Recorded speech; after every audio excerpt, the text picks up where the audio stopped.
Okay, holiday Monday in the kingdom, and it's quiet, it's calm, and it was chilly this morning. Yes, we woke up to +7 Celsius this morning, but it feels like +6. And on the yo-yo scale, that's +45. Yes, we have a 45 Chevy truck, but it feels like +44 Fahrenheit. I don't think we even have a cat that's 1944 or anything like that. All right, Amazon has my 6th book of my writing career, which is the 2nd book of the Naughty Natalie book series. Okay, the Hot Rod book series. And it is free from August 5th to the 9th. Yes. And the book is called Love is Trust, because she trusted me driving that 37 Dodge Hot Rod truck at 145 miles an hour. And I trusted her when she drove it hard and fast. Yes, she liked driving it hard. All right. So it's a little sunny and bright out here. Yesterday sucked. I did my end of the day video and went in the house and got more, stressed out with the crap on drama book and emails and all that stuff. Just everything went bad yesterday. I don't know what happened. All it started off with me being sober and making a few posts about hot rods and good times and stuff. What was I thinking? That hot rod crowd is a different bunch. Unreal. Also, too, if you have any parents or if you're a baby boomer, empty that bank account before you die. Yes. Mother died 4 years ago, and she's still paying taxes. If we lived in the United States of America, she'd most likely be voting at this election. Yes, unfrickin' real. When I seen the spreadsheet for Mother's estate, I went and cashed in all my retirement savings plans, my bank account, all my assets, and I invested it in a Harley Davidson motorcycle to promote the Naughty Natalie book series. Yes, and just look at it. It's cubed. Yes, I'm the bad guy because I cubed a piece of crap build by a custom bike builder. Yes, and then everybody gets mad at me, but nobody criticizes the bike builder for building such a crappy product with no VIN numbers, nothing. We couldn't even sell the handlebars off the bike, to recover the cost. So that's $42,000 retirement savings plans right there. Yeah. So the government can come and take it. It's unreal how much the government takes when you're dead or dying. Yes. All right, let's scroll this way. We're going to have a relaxing day. That sun is bright. It's calm, no wind, so we should get some good sounding videos. Yes, good sounding videos, because we're going to attempt to start that freshly put together motor. I don't know if you call it a rebuild, just freshly assembled with some new parts. Yes. Oh, my dad's stirring in his grave at the way I did the rebuild on that. I mean, freshened it up. It's not a true rebuild. All right, so there's the grader. I can't wait to get working back on that because the people, our audience, aren't so. Yes. Also, too, there we go. I can't see anything. There we are. So it's just like 1984. We got the 37 Dodge, the 67 Chevy, and the 45 truck. We should bring the 39 Chevy around to put it in the lineup. So it'd be just like being at the Pink House in Alexander, Manitoba back in 1984 with my collection of toys or vehicles back in the day. All right, there's one full rotation. Oh, that sun is bright, but clear skies. Yes, also too. What really annoys me is somebody messaging me on Drama Book, asks a bunch of questions, and then I type a whole bunch on the little screen, type some more, answering their questions, and then they give you a thumbs up. Well, guess what? I don't like thumbs up. You're wasting my time. My time is money and stuff like that. So if you give me 3 thumbs up back to back like that, guess what? Bye-bye. I had 5,000 friends on Drama Book. I think we're down to about 3,000 because you start pissing me off, I block you. You're wasting my time. And plus, I have 5,000 friends. You only get to see the 25 regulars. Unreal. Welcome to the new world we live in. So let's start beveraging because it's holiday Monday and get that freshly assembled motor. It's not a fresh rebuild. A freshly assembled motor up and running so we can hear some boom, boom. All right, I better go. Here comes the boss. Even he's an asshole. Okay, quick morning coffee and answering emails, comments, and everything like that. I do that every morning. We got to keep in touch with the viewing audience. Yes, the Kingdom followers, YouTube subscribers. So the promo bike was to go to the United States of America to help promote the Naughty Natalie book series. Because back in the 80s, we drove around in the 37 Dodge Hot Rod, and we hauled the motorcycles that broke down for the biker club. But the build was so bad, it's unreal. Like, you just couldn't believe it. And this bike was supposed to be at Sturgis in 2022. I'm so glad that the builder faulted in, how would you say, that deadline, because it was 100% junk. If it ended up at Sturgis, we would have been the laughing stock at Sturgis, because it's just 100% crap. So Sir Rodney was nice enough to, how would you say, cube it. Yes, cube it, because that's the only thing we could do with it. And at the end screen, I'll include the video of the $42,000 coffee table that Sir Rodney made. So the video will be at the end and at the end screen. So just click on and enjoy the video. Okay, this is a 37 Dodge Hot Rod truck, okay? It's a Dodge, yes, or it has the sister truck to it, or a Plymouth, yes. Everybody doesn't know that Plymouth made a truck. Everybody knows that Al Bundy drove his Plymouth Duster or whatever it was in that show. Yes, the guy, the great hero, Al Bundy. So here's the truck back in the day, okay? Remember, it was rolled and smashed up, so anything of primer was the body being repaired. We had to change the side of the box and everything like that. But a lot of people forget, and I'm taking a pretty good bashing on the Dodge truck sites, okay? Because I brutalized the truck, okay? I've owned these trucks how many years? I've never seen another Dodge truck personally, okay? That's how rare it is. This truck was made to look like a Chevy because nobody understood what a Dodge was. The only dead giveaway of it being a Dodge was the spare tire holder or mount on the passenger side, which we have kept because that's old school. So let's recap on hot rodding. Hot rodding consists of taking a vehicle of vintage and you add new accessories, okay? So you do the machining, you bolting and welding to make everything fit, all right? So back in the day, we had your front spring suspension, straight axle as they call it or whatever, and you adapted the disc brakes to get the stopping power, and you adapted the Saganon Chevy steering box to make it fit, okay? So that's how it was done. Nowadays, okay, the Dodge guys are saying that I ruined this truck by putting a small block Chevy in it. Well, hello, the Dodge motors of the 70s were heavy. Okay, that's right. You couldn't put a Hemi in these trucks back in the day because you'd need an army truck front axle and tires for the weight of a Hemi motor. Nowadays, they're making them fit because you can buy everything aluminum. Yes, you take the Dodge Hemi block and you start bolting aluminum on, and you get it to fit. The next problem you have is the steering. That's a 1970s style steering. That's how you got power steering. Nowadays, they have the rack and pinion, which is down here. Okay, rack and pinion down here, or the Mustang 2 front suspension. This is old school, all right? That's how you did it back in the day to get something to fit. So that's a 1960s style Chevy Saganon steering box. That's how you got power steering. The next problem you have with putting a motor in these trucks, where do you put the exhaust, okay? In high school, we made headers that come out straight here and ran down onto the running boards, okay? So that was done in shop class. Yes, we took welding in high school or whatever. And I got some awards, which I keep in the shed, which don't make sense to me.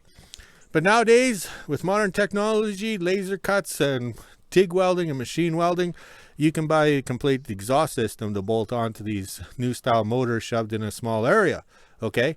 Back in when I was doing it, you went to a friend's house that actually had a reciprocating power saw, and that's how you cut your pipes and everything, or you used the hacksaw. So it's a different style. This is the true hot rodding world. You got to remember, I've owned this truck for over 40 years. It started as a hot rod in 1973. The guy who started it's an asshole, and I will call him an asshole, okay? So that's the way it is. But the thing is nowadays hot rodding is using your credit card and ordering the parts and bolting it on. I started off doing it. You build everything yourself. You do everything yourself. That's the way it was. And lots of trips to the junkyard to find the parts, the pieces, and everything like that. So that's this, how you say, old school hot rodding and having fun. Okay, back in high school, I pieced together a 67 Chevy half-ton. Yes, so it was a white truck to start with, and then we put gray or red doors on, so we spray painted them gray. Yes, so that was back in the day when you hand sanded it or power sanded it and you used a spray gun, everything like that. Now I live at the end of the world, we use the paintbrush. So this is a film truck, as we call it, because if the Naughty Natalie book series becomes films, you need the vehicles. So we have two 37 Dodge Hot Rods, and we have two 67 Chevys, plus we have a cubed Harley Davidson motorcycle. All right, so this is the only picture of the 67 Chevy half-ton back in the day in front of the shop at the Pink House. That's the tow truck we had growing up, and that's the 37 Dodge hooked on to go to Brandon for the frame integrity inspection. So Dad was quite concerned it might not pass any safeties or be able to go on the road, so we had to spend the money to get it frame safety interrogation or integrity inspection. That costs a lot of money, and that's what pisses me off is I spent all the money for government inspections back in 1884-85 to drive this truck legally on the road, only to have it fail at a driving event at a Mickey Mouse hot rod run by a non-mechanic. Yes, you can take your safety stuff and stick it up your ass. Okay, so the 67 Chevy had the bucket seats, the big back window. We forgot how big the back window was, but if we were driving four in a cab, okay, the cops come up behind your vehicle, the fourth person had to drop down, which was usually a lady sitting in the middle, and she would drop down and put her head on your lap. So, okay, so that worked out good. So the truck has to have the bucket seats with the high rests or backrests on it. The truck has the 3-speed on the floor because that's the way it was. We have it here. All right, we'll open the door. All right, so the extra heater hoses on the floor. Ooh, the shadows, the shadow nose. All right, is that better? I don't know, Les Nessman. Okay, so those are the extra heater hoses on the floor because there was a heater in between the seats because it was bucket seats, and that's where the ladies sat, okay? So you had the two bucket seats and sitting in the middle. So this is the way it is. We're trying to relive high school all over again. And it has the original motor on it. I'll now stop the video and open the hood because I can't do everything with one hand. Okay, this is the original motor I had in high school in the 67 Chevy. Dad made sure we had the electronic ignition because then we had no problems. Plus the air cleaner was modified to suck warm air. Okay, they didn't start really doing that till the 70s, I think it was. But Dad insisted we start sucking warm air so the carburetor didn't ice up. Yes, ice up. That was a problem. But you have to remember, we drove 15 miles from Brandon out to Alexander to the Pink House. So Dad had to, how would you say, ensure we always got home because we worked late after school and got home late, slept and got up and went back to school and went to work. Okay. Dad also made sure we had knobby tires on it. Okay, we bought the best tires. Oh, the shadows. I hate sunny days for filming. And we had knobby tires on the front too. Okay, because back in the day you had knobbies on the back and smooths on the front, but Dad insisted we have it. But that's long before four-wheel drive became popular. So that's the way Dad set it up. Okay, Dad was taking care of us back in the day. Also too, this truck is well featured in the third book of the Naughty Natalie book series called Dominatrix School. Okay, that may offend, the title may offend people, but it's actually about a failing military marriage. There's a lot of aviation in it and a few other things because that was the time in the, how would you say, the 80s, as we said.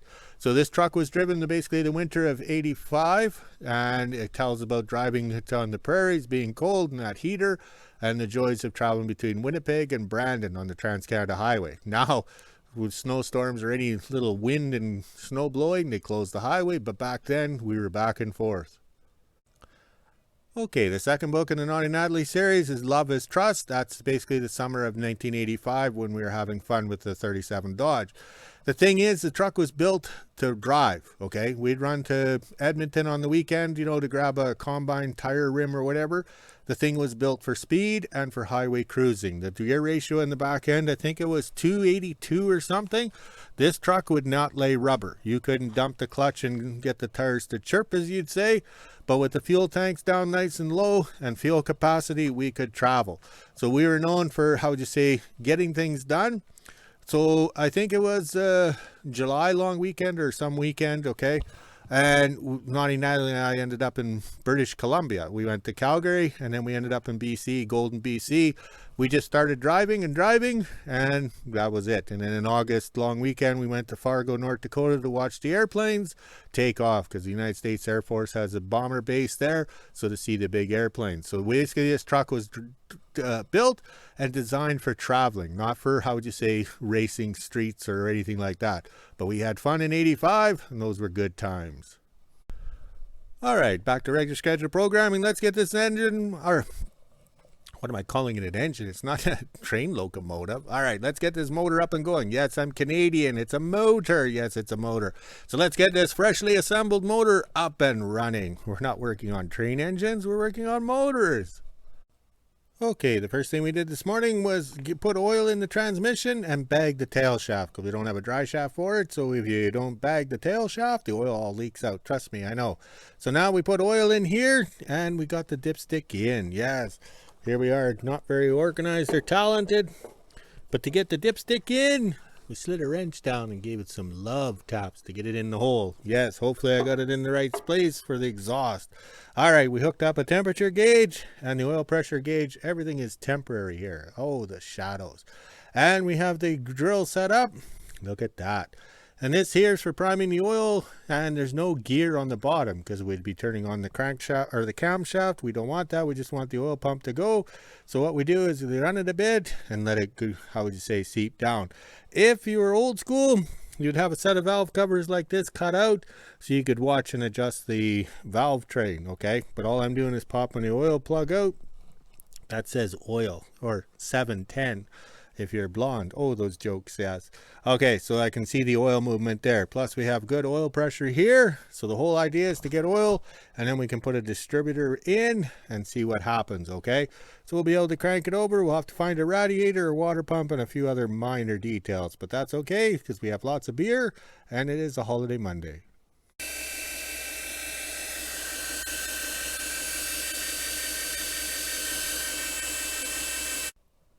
Okay, lunchtime in the kingdom, and we got the motor closed up. We ended up testing the carburetor off the original 37 Dodge because the other one I had, well, I haven't rebuilt it. I got carb kits to rebuild these Rochesters, but I'm still learning on the Rochester Facebook page and through that Cliff Ruggles, I think it is. He's the expert on these things. We'll be purchasing the books to learn more about the Rochesters, because that's what my dad did, was do all that kind of stuff, but he's no longer with us.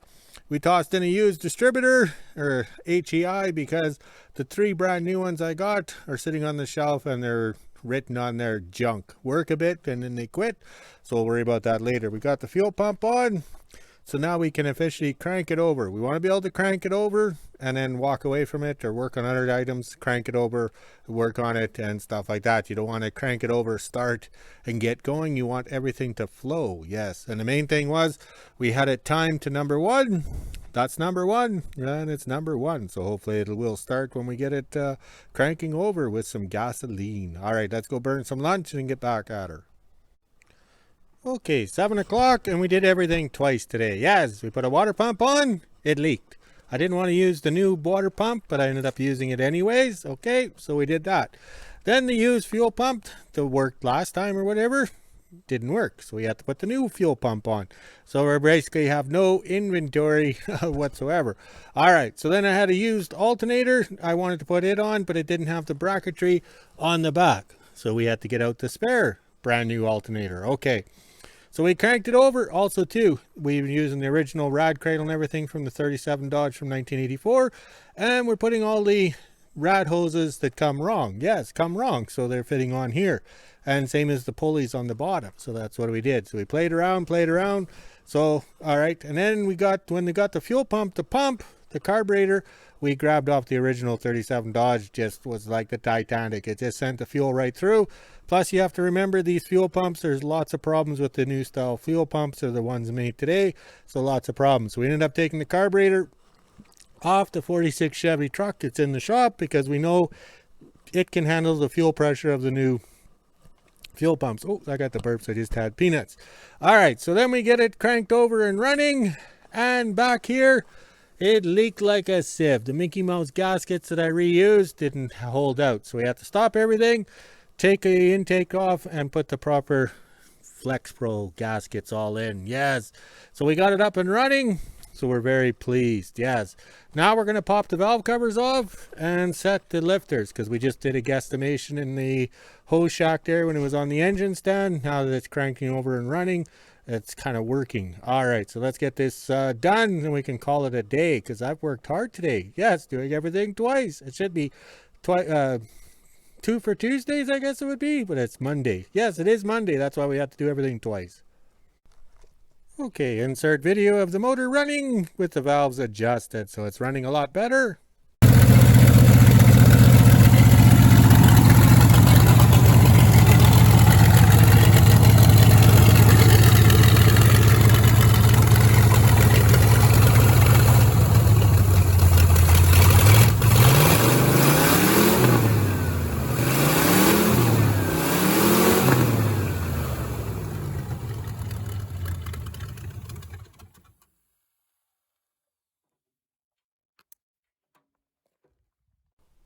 Okay, we set the valves and took the valve cover off and did it one by one, bumped it over. That's why all the switches and gauges are portable, so we can go from that side over to this side. Okay, so we're on fuel pump number 3, which is a used one, and we're getting the standard Chevy air bubbles here in the filter. Okay, this one here was purchased in 2017, and it was pressurizing it too much. Like, there was no control, so it was unreal. Like, this fuel filter was right full, no air bubbles, and the fuel was coming out the top. So the other carburetor we tried, there's probably nothing wrong with it, it just couldn't handle it. This carburetor runs and has been on the 46 Chevy truck for 2 years, so we know it runs. Idling is a little hard to adjust because this carburetor is not set up for the 3/4 inch lift camshaft, so you have to keep it revving up. Okay, but it takes a little bit, but the motor sounds good, and we got a couple of leaks, but that's normal. Not too pleased with that gasket kit that came with the we purchased with the rebuild kit. Oh, I mean the refresh kit. All right, let's pack up the tools and call it a day, because it was a long one. I think it's over 8 o'clock now. Okay, we did it. My dad started this project back in 1974 with the Camaro subframe on the 47 Dodge sedan. Now we have that 4-bolt main motor that he wanted up and running. He was supposed to have that 400 small block Chevy with 4-bolt mains. I don't know where it went. But also too, after my dad passed away, people went on and kind of took over things, and a lot of my stuff got tossed outside in the snowbank sort of thing. So that's why this motor was seized. All the water went in down the carburetor or whatever. That plate and number 1 cylinder was seized. It took me a year to get that cylinder, how would you say, piston out of that cylinder. So now we can say 15 years later that dad's wishes are, it's up and running with the 3/4 inch lift cam. We have to figure out the carburetor, and it's a bummer on them fuel pumps. Yes, the fuel pumps, and I've seen it on the internet and how the brand new products are failing miserably, but that's okay. We're having fun. We didn't really spend much money today, just put more used parts on. But also too, you have to remember the parts in the storage trailer is getting pretty slim, because we've gotten 3 or 4 of these trucks up and going with the V8. So if we're grabbing something off the shelf, it's the last of the ones, so you got to make it work. You can't pick and choose. So we'll have to go through there and figure out a carburetor on this, and set the timing and figure out these leaks. I'm not too pleased with it, but then again, I reused that gasket kit after I bolted together, and then let it sit for a year, and then redid it again. All right, but then again, that was those cam bearing installer tool. I bought the best, but it was junk. All right, let's go check on the flags, and then we can have victory drinks. I think we're gonna have a triple shot to compensate for 3 fuel pumps in a row. I couldn't figure that one out. Monday morning in WHO-ville, and it's just after 10 a.m. and I'm getting up and making breakfast. I already let the dogs outside. They've actually been out most of the morning. As you can see, it is pretty nice out here. This is the temperature we're sitting at right now. It's 17 degrees Celsius, which is 62 degrees Fahrenheit. We even have the feels like on the bottom. Looks like it's going to be a hot day out there. Now it's time to head inside, make breakfast, and then at 2 p.m. or so, I'll head over to the kingdom and see what my dad's up to. 1 p.m. and I just finished up lunch, had leftovers from last night. This is the temperature we're sitting at right now. It's 23 degrees Celsius, which is 73 degrees Fahrenheit. We even have the feels like on the bottom. As you can see, it is pretty sunny out there. Not many clouds in the sky, and there's not much of a wind, but there is no bugs right now, so that's good. Now it's time to head inside, let the dogs out, give them a treat, and then around 2 or 3, I'll go to the kingdom and see what my dad's up to. Almost 3 p.m. and I just got the quad out. Also have my dad's laundry there from yesterday and his supper for tonight. Now I'll head on over to the kingdom and see what he's up to. We're not doing anything today because it is a holiday, plus he's playing around in the shop and stuff. So let's get going and see what he's up to. Just after 3 p.m. and I made it to the kingdom. Looks like we're not doing anything today, but I'll head down to the shop and see what my dad's up to. As you can see behind me, it is getting pretty dark out there. We're actually supposed to get some rain. At least the wind's picking up as well. Keeps the sandflies and bugs away. So let's head on down and see what my dad's doing today. Looks like we're not doing anything today. My dad's just tinkering around on the motor. Looks like he's gotten lots done today since we put it in yesterday. There's a few more things he has to do, but then he'll get it up and running. We'll have zoom zoom. Hopefully have zoom zoom. Or boom boom.